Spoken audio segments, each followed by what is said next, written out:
I think most Americans, especially those that knew anybody who fought for our country in Afghanistan, are aware of how poorly things went a year ago when the Biden administration, it appeared, tried to emulate the disastrous leaving of Vietnam, when so much was left behind, including our allies. Like in Vietnam, allies were left there, many of whom were killed. Of course, 13 of our servicemen were killed that never should have been and did not need to be if we had left properly. As some of our Northern Alliance allies, part of the Afghan people that fought for us and with us, beginning in October of 2001, about a month after 9/11, many died fighting for us and with us. We helped provide them weapons, and we had about 300 or so special operations people that were embedded with them, and they took the fight to the Taliban. And within 6 months, there was no organized Taliban left in Afghanistan. Some of them fled to Pakistan or other surrounding countries, but they'd been defeated. With the great help, General Dustin was the commander who was overall commander of the forces fighting, the Afghan forces fighting against the Taliban.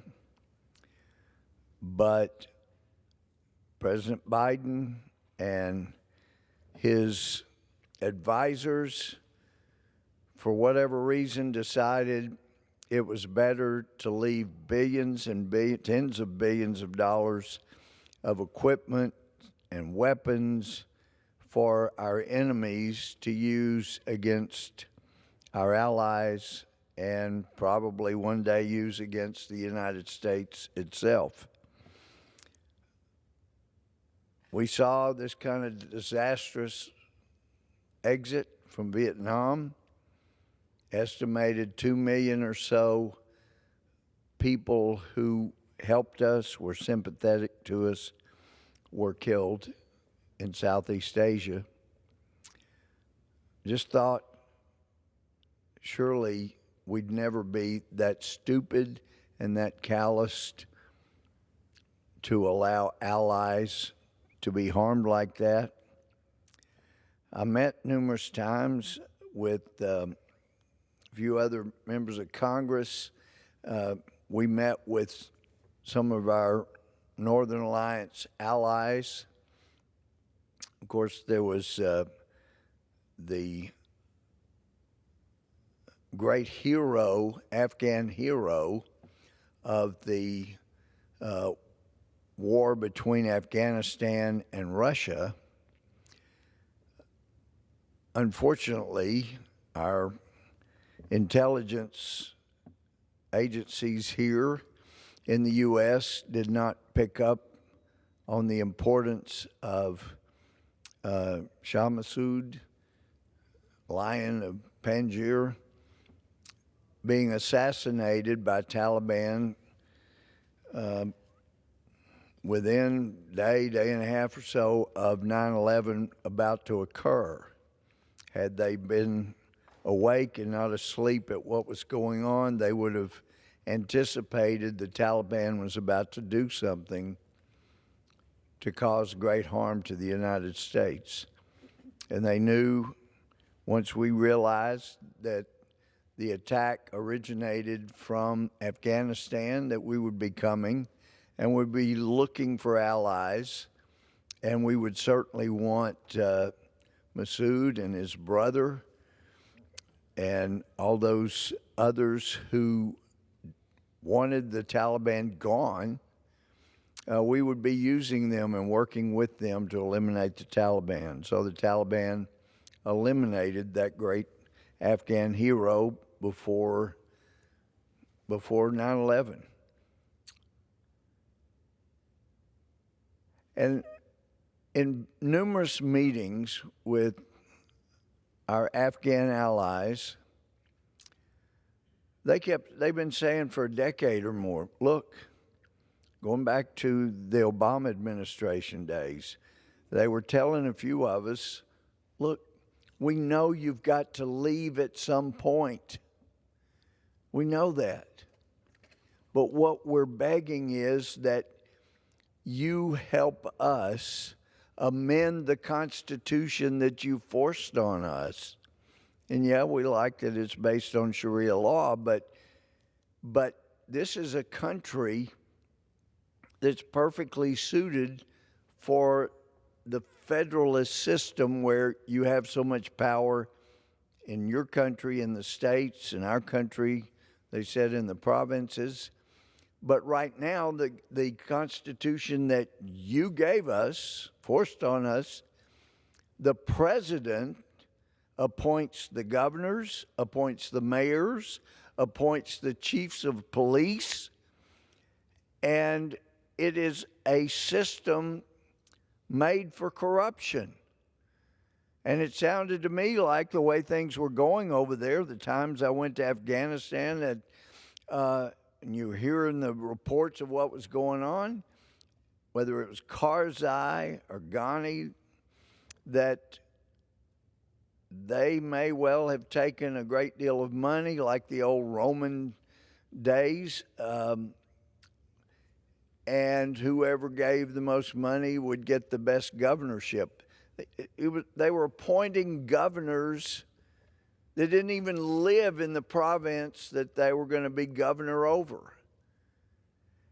And they were not allowed to have militias like they wanted. And as Zia Massoud told me more than once in trips to meet with them, and in fact, the Obama administration did not want me meeting with our allies. They did what they could to keep me from meeting with our allies, even though the Obama administration basically threw them to the curb and was anxious to work deals with the Taliban. In fact, the colonel there at the embassy in Afghanistan had told me, I told him I have a meeting with Massoud, Dustin, numerous of our allies. And he said, we can't let you do that. I said, I'm not asking you for a ride. Massoud is sending a vehicle, and they will make sure that I'm protected. They're not going to let me be killed because they want to protect the relationship. And the colonel said, well, we're not authorized to let you do that. And I said, you see the gate over there? I'm going, when the car gets here, I'm going and I'm going to get in that car and I'm going to go meet with our allies. I know the Obama administration, they have rejected any type of relationship with those people that fought for us and with us, lost family members, but I am going to go meet with the allies that have sacrificed so much to help us, help both of us. Well, they ended up getting a car, and I was told before the vehicle that Massoud was sending that we let Massoud know we're going to bring you there. Michelle Bachmann went out there with me. She had not met them before, and Mike Burgess went out there. But all they wanted was for us to help them fix the Constitution we forced on them.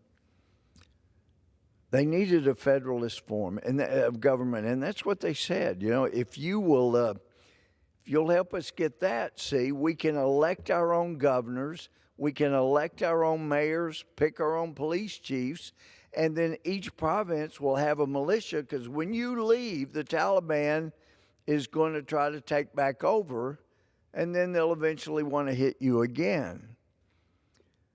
But if we are allowed to elect our own governors and mayors, we will be able to have a militia in each province. So when you leave, then we'll be able to band together and whip the Taliban again.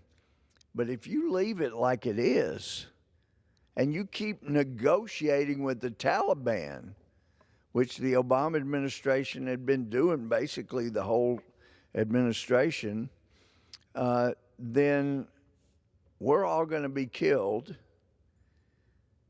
And then they will hit you again.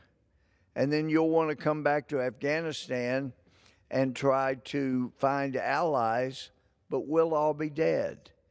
And no one will be crazy enough to help you again. So just help us elect our own governors. I said, what makes you think we could help you get your Constitution amended? It's your Constitution now. He said, well, you're paying most of our government's budget, annual budget. So if you say Constitution needs to be amended, or we're not going to pay this year's budget for you, then that will be amended, and we will be able to protect ourselves from the Taliban whenever it is you leave. Well, and I know Secretary Pompeo also negotiated with the Taliban, but there's no way President Trump would have ever allowed our troops to leave and leave tens of billions of dollars worth of equipment for our enemy to someday use against us. Wouldn't do that.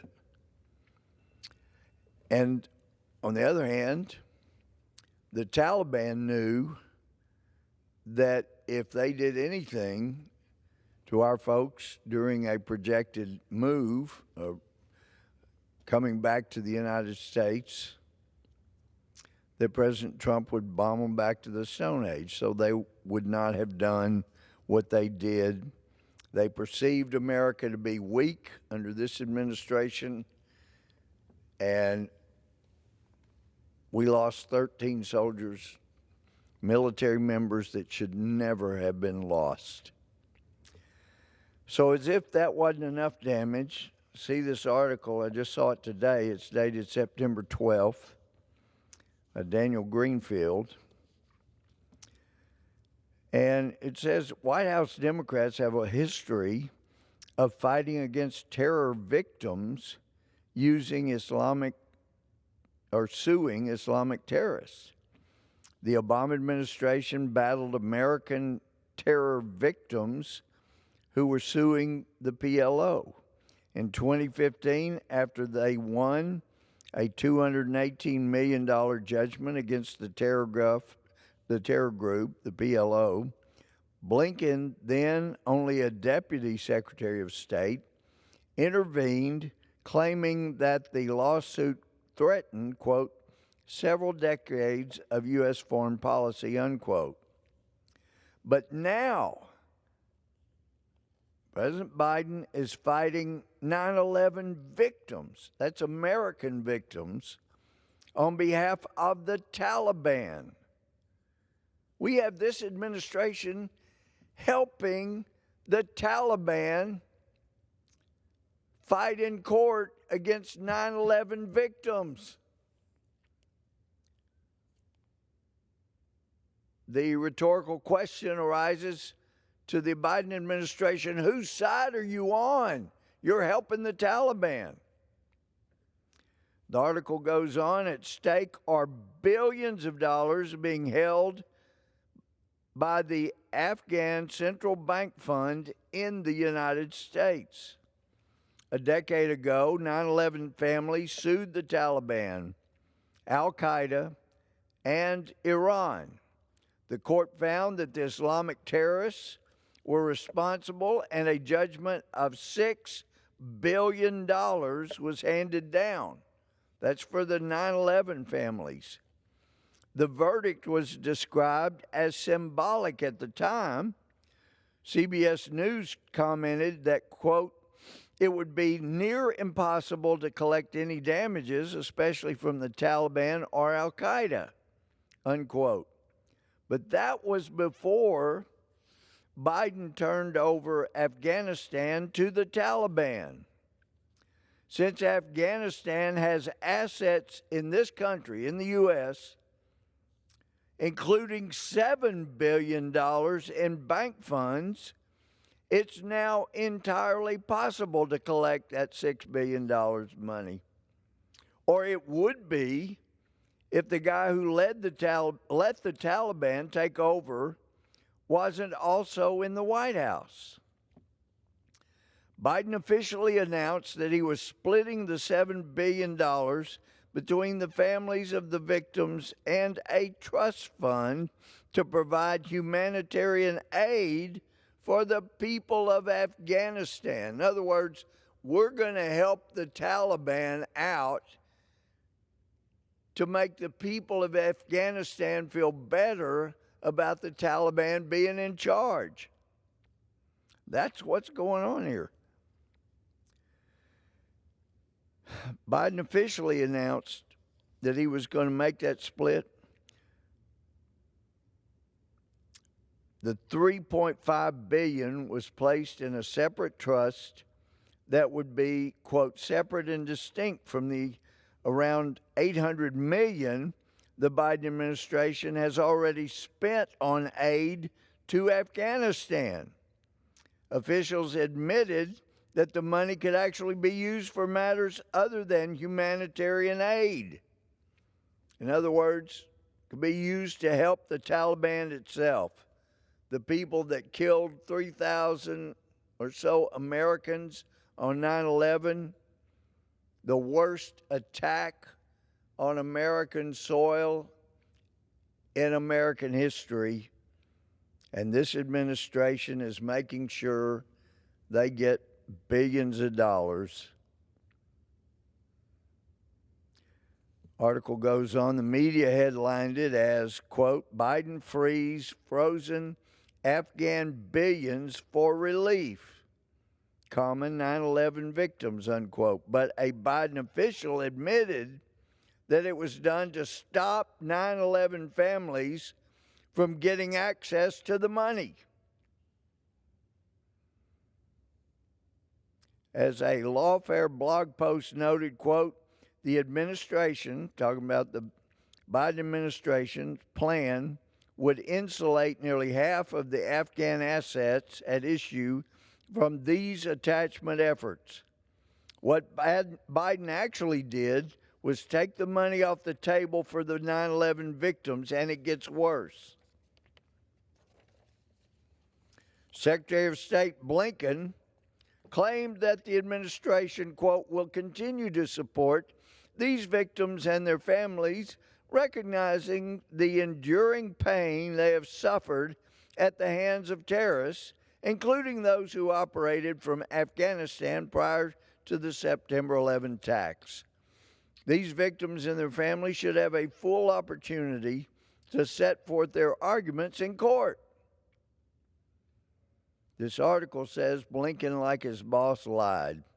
While the 9/11 families would have their claims, quote, heard in court, unquote, neither Biden nor Blinken mentioned that the administration would be advocating against these 9/11 victims.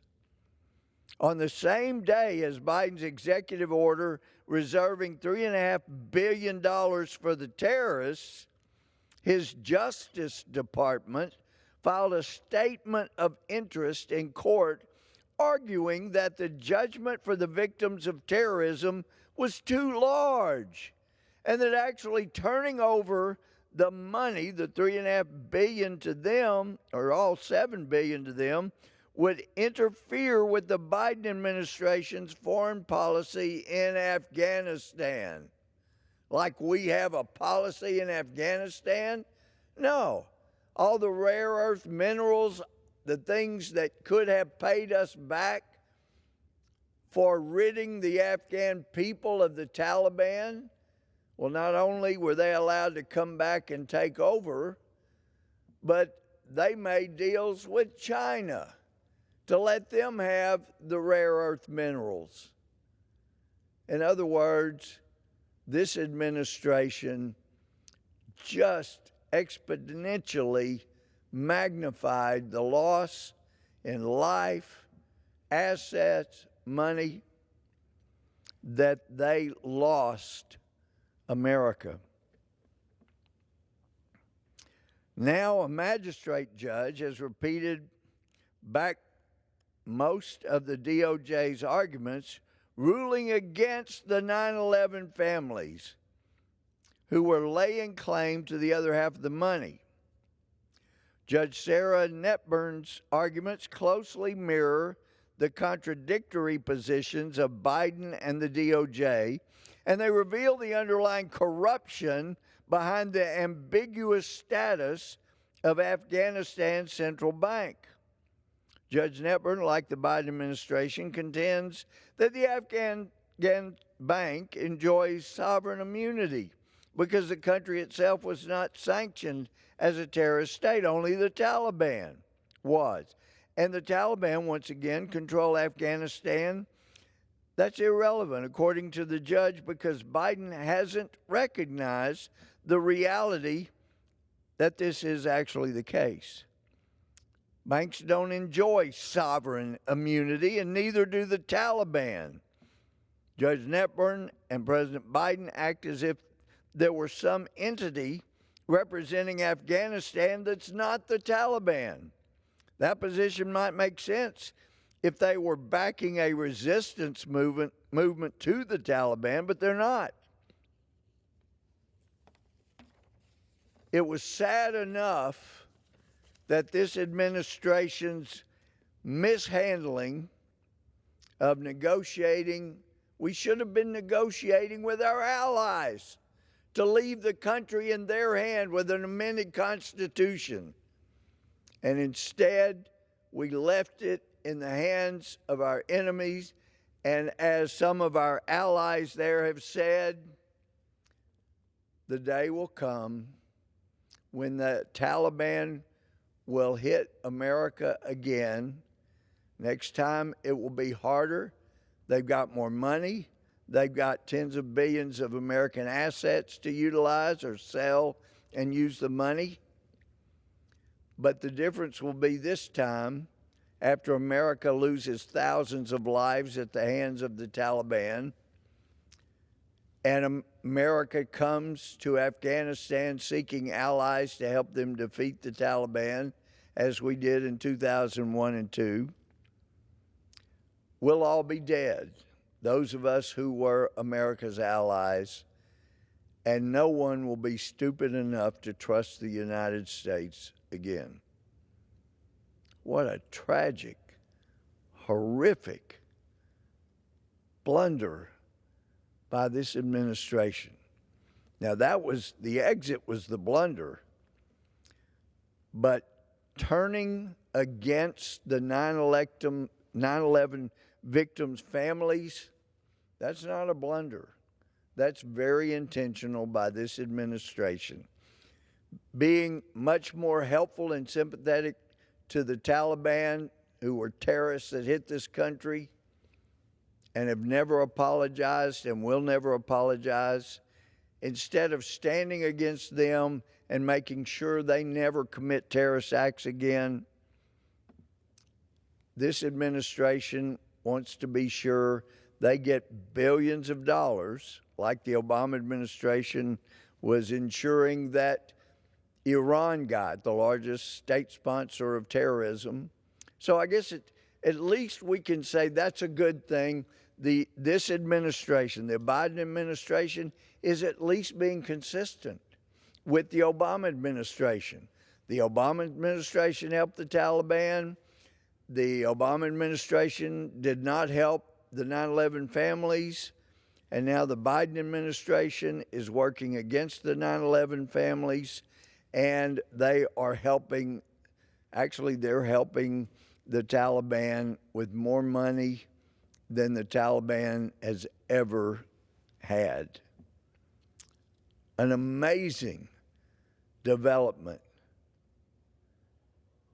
And if things don't get turned around soon, where we have wiser administration next time, have Republicans in the majority come January, that helps get back to being or using more common sense, then this will be an horrific chapter in the book Rise and Fall of the United States of America, and how we helped our enemy ultimately destroy ourselves because of some misguided, harebrained idea that you could give your enemy billions of dollars, give them tens of billions of dollars of military equipment and weapons, and think you were going to come out just fine on the other side.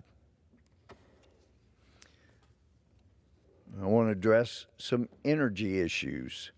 This article from NPR, August 25th, reports that California is poised to set a 2035 deadline for all new cars, trucks, and SUVs sold in the state to be powered by electricity or hydrogen, an ambitious step that will reshape the U.S. car market by speeding the transition to more climate-friendly vehicles. And it's long article, but it does not deal with reality that we're already seeing take place. As this administration and people in some states are demanding to get rid of all fossil fuel immediately, quickly, China will continue to open hundreds of coal-powered plants. And unfortunately, China doesn't utilize the scrubbers and things that allow American coal plants to have much more cleaner operation in producing electricity. And in fact, I've heard experts say, people with whom we've consulted, there will be so much pollution coming from China that even if the U.S. totally eliminated every single coal plant, the air would not be improved because of all of the pollution that will be coming our way from China. And as my good friend, I think Thomas Massey has more patents than anybody in the House or Senate. But Thomas Massey has pointed out, even though he got an MIT education, he's a brilliant guy, and he's pointed out that actually plugging in one electric vehicle is about the equivalent of plugging in 17 refrigerators. And this administration wants everybody to start buying electric vehicles so everybody has electric vehicles, and the sooner the better. But the fact is, if even half of the cars that run on fossil fuel now were replaced immediately with electric vehicles, well, first of all, we'd end up causing, no telling how many children around the world to be used as slave labor, more than are being used right now, in order to gather the lithium, mine the lithium and the things that are needed to produce electric cars.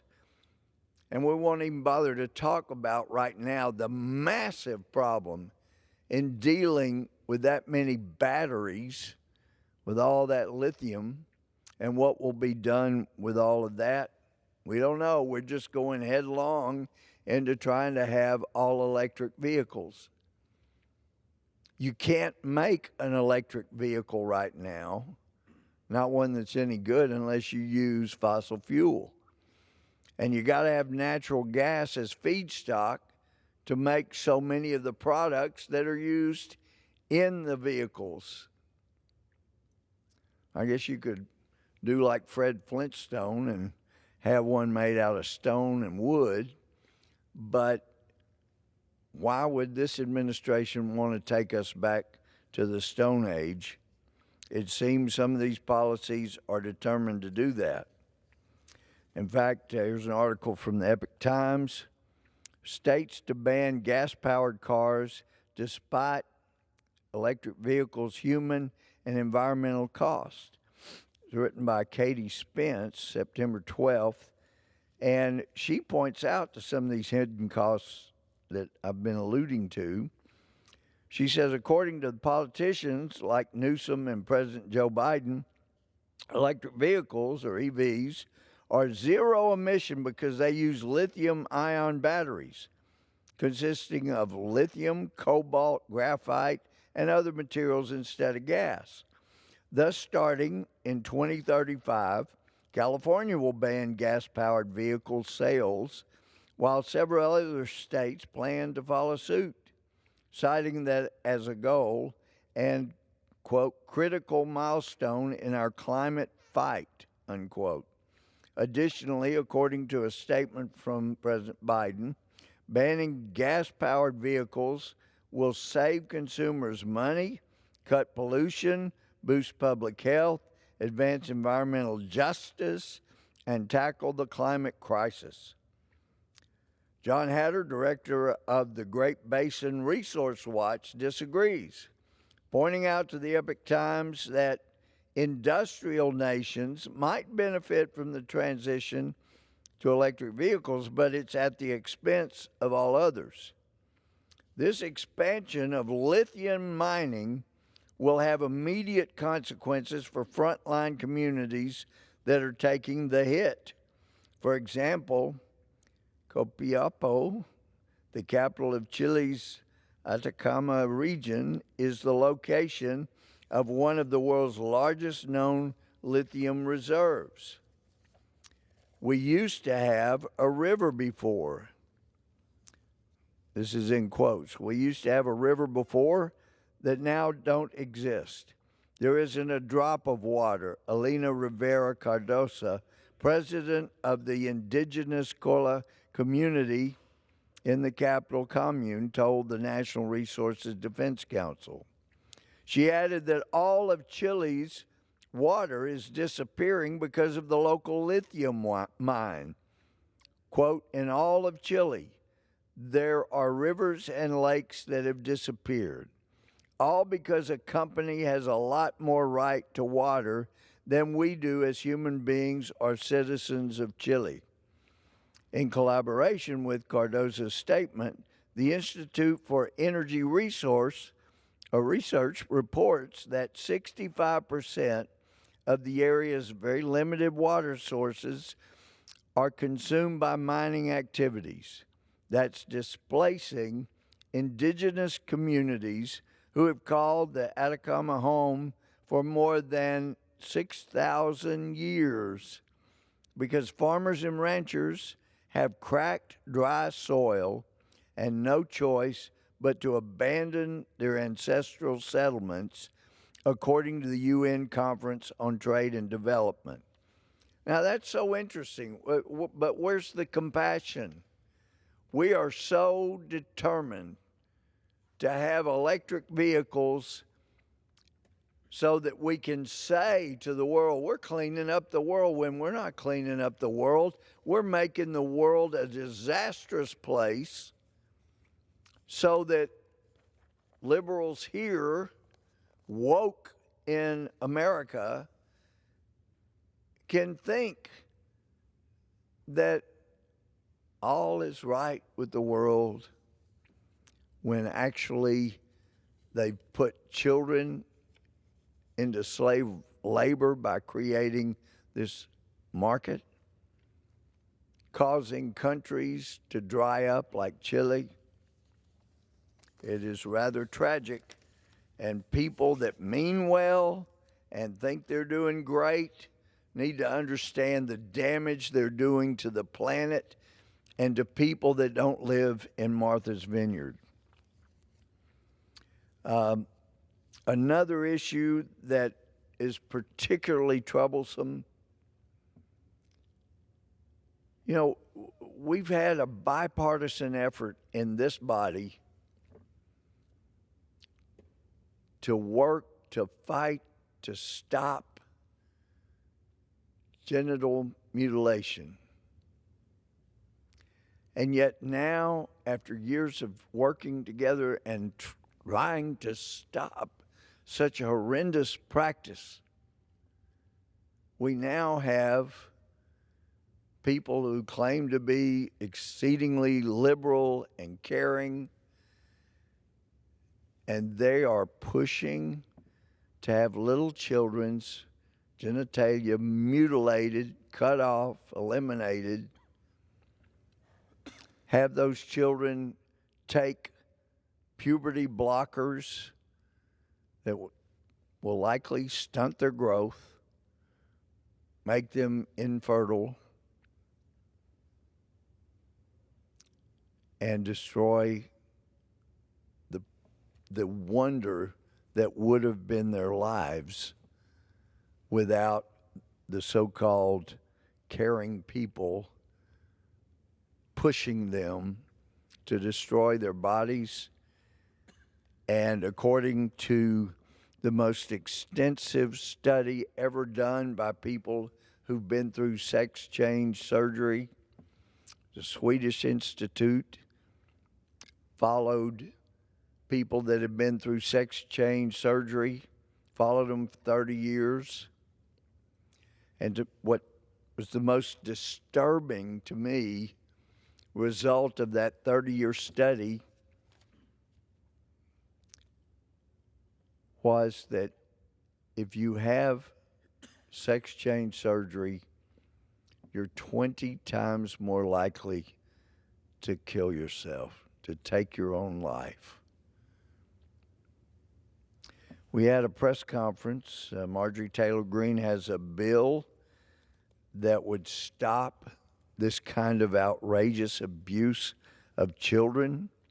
And see, my background, I've been a prosecutor, I've been a litigator, I've been a felony judge, chief justice before coming to Congress. And I'm quite familiar with the laws of Texas, federal law.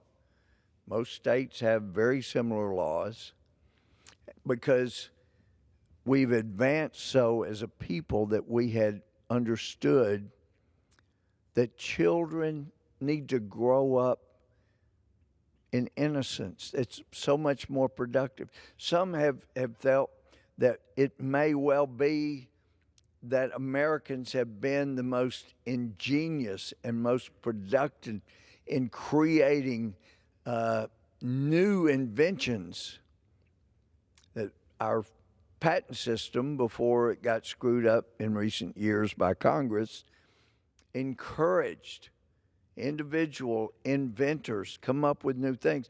But I've read indications that some people believe it's because we encourage children use their imagination in growing up, and they have developed more imagination. But now we've got some people that think they're do-gooders, but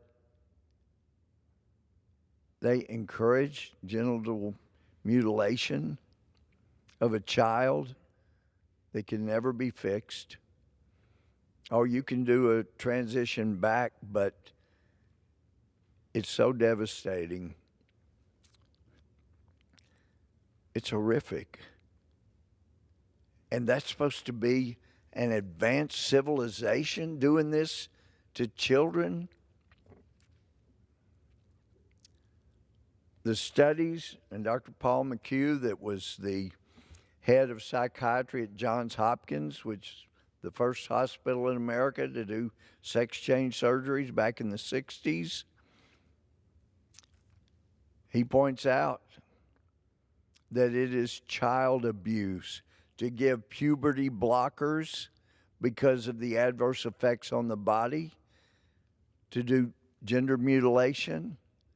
I mean, I presided over criminal felony trials. Even if someone underage, a child, a minor, consents, the laws have made clear we recognize they're not mentally, judgmentally mature enough to give consent for anybody to do anything with their private areas. And so if an adult takes advantage of their immaturity, yeah, I've sent lots of people to prison. People have been sent to prison all over America. And the huge majority of Americans agree that it was the right thing to do when they sexually abuse a child, even if the child consented, because we know they're not mature enough to give legitimate consent. And yet we have adults who should be mature enough to say, you're not going to touch this child's body. They have to become of age, of majority, and make their own informed decision, give their own informed consent. No one else should ever be able to do that in their place, because these kids are the ones that have to live with these bodies the rest of their lives, even though they're 20 times more likely to kill themselves because of what the adult gave consent for them to do. I'm hoping at some point there will be laws in every state and here in through Congress that we will do as we've done with sexual assault of a child laws, where most states, if not all that I'm aware of, we say we're going to extend the statute of limitations to a certain number of years past the time when they become adults, so that if any adult gave permission for someone to have perfectly functioning organs removed, changed, puberty blockers, and the child later feels that was an assault, then let them sue within those extra years of statute of limitations. I think it'd be a good idea to do something like that. Adults should not have the right to consent to destroying, harming a child's body, and especially when it makes 20 times more likely they will take their own life because of what some adult did on behalf of the child. Well, we had a young lady named Chloe Cole. She's a beautiful person. She's 18. And actually, this article by Christine Buttons from the Daily Wire, September 20th, talked about the press conference we had. It says an 18-year-old detransitioned woman gave a powerful testimony on Tuesday against the gender-affirming model of care that led to her irreversible medical transition as an adolescent. Chloe Cole spoke at a press conference in front of the Capitol in support of Representative Marjorie Taylor Greene's new bill, the Protect Children's Innocence Act, that aims to shield minors from assessing the permanent body and life-altering medical treatments that they may later come to regret. Chloe said, quote, "How do we get to the point where nearly every pediatric institution in the country considers it best practice to remove the healthy breast tissue of children while administering drugs typically used to chemically castrate high-risk sex offenders. Cole said of the widespread acceptance of radical gender theory in medicine driving gender-affirming care, which effectively puts children in the driver's seat to dictate the terms of their own sex change. Quote, I believe Americans deserve to know the truth about this radical and perverse ideology marketed as necessary and life-saving health care, unquote, said Chloe Cole. Cole opened her speech with a chilling statistic. She said, quote, over the past decade, there has been as high as a 4,000% increase in children being referred to so-called gender clinics across the United States. I was one of these children, unquote.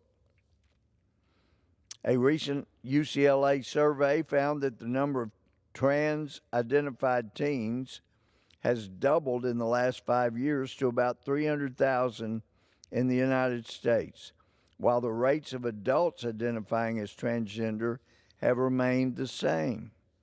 According to the Gender Mapping Project, only a handful of pediatric gender clinics existed in the United States a decade ago. Now over 200 have spawned to meet the growing demand of adolescents who identify as transgender seeking medical transition. I read an article that former head of psychiatry at Johns Hopkins had written, pointing out that right at 80% of children, boys and girls, who identify or seem to have gender dysphoria, is what it's now called in the Diagnostic Statistics Manual 5. Dysphoria, if you look it up, means confusion. It's sort of an antonym to euphoria. And people are encouraging people to become more and more gender confused.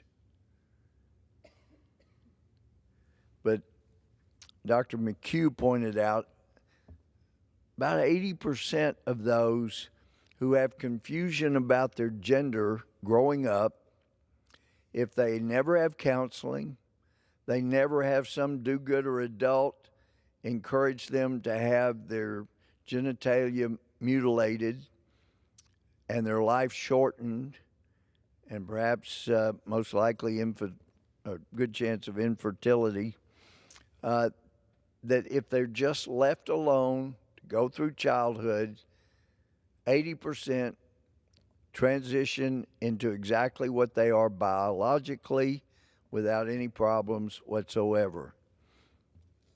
And yet we have people in this country that want to create laws against anybody allowing a child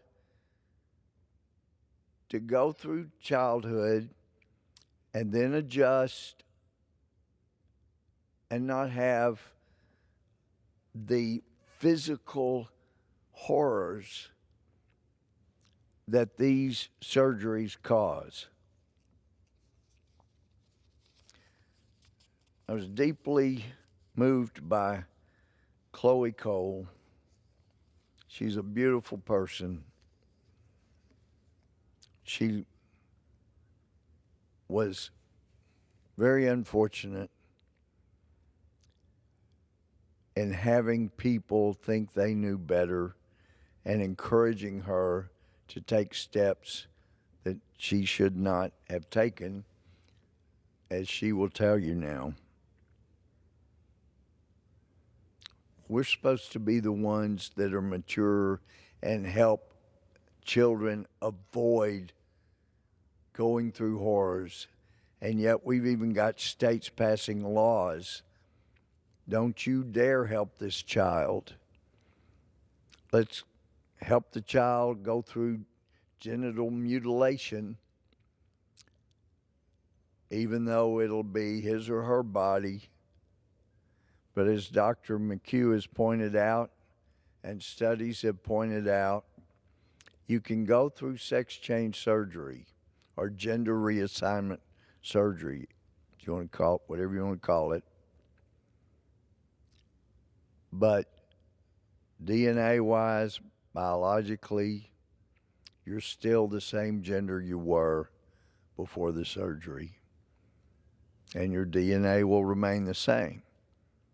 Now, who knows? I read a Swedish study this year about the mRNA vaccines, and it was interesting. It said there's radiation at the point of the injection and more radiation found in the liver after the vaccination with the mRNA vaccines.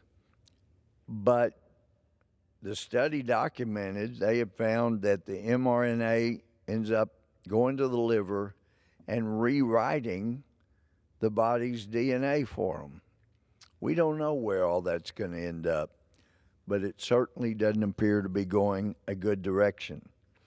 And I've got no problem with people continuing to give the vaccinations and the boosters.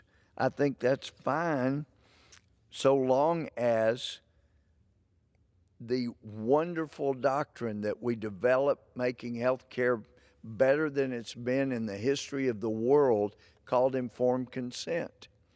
That doctrine that requires that a physician, healthcare provider, advise a patient of all the potential risks of a vaccination, treatment, surgery, whatever, and then letting them talk to their doctor and making their own mind up about whether or not to go through with it. And if we could do that, and I submit also allow the healthcare providers, the pharmaceuticals, to be liable for any damage that they cause if they don't allow informed consent and allow the individual to make up his or her mind, unless it's a minor. We don't allow minors to make decisions normally unless it's in the sick area of gender mutilation that I was just talking about.